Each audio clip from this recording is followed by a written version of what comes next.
Two A-7 trainers out of New Orleans were on a training mission just south of Gulfport about 10:30 this morning when one plane developed engine problems.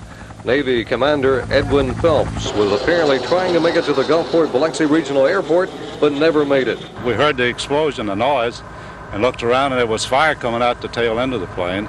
And I told the wife, "It's just going down, it's going down." About that time, he hit the water and kind of bounced off to the, I'd say back up into the beach. It just kind of floated in.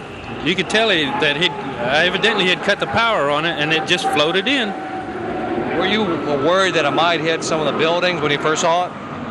When I first saw it, I thought maybe it might come up onto the highway. I wasn't sure, and then I seen that it was going to hit the beach. I thought it might slide up to the seawall, but it wasn't going fast enough to make it that far. Soon after the crash, Air Force and Navy personnel launched an investigation into the accident.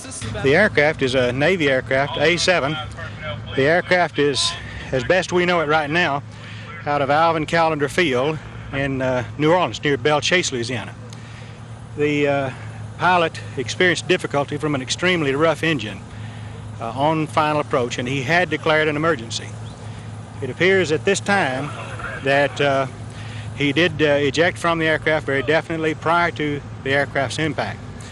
He was picked up and taken by helicopter, by an Army National Guard helicopter that was in the vicinity, to Keesler for treatment. Phelps this evening is in Keesler Medical Center, listed in satisfactory condition with no major injuries.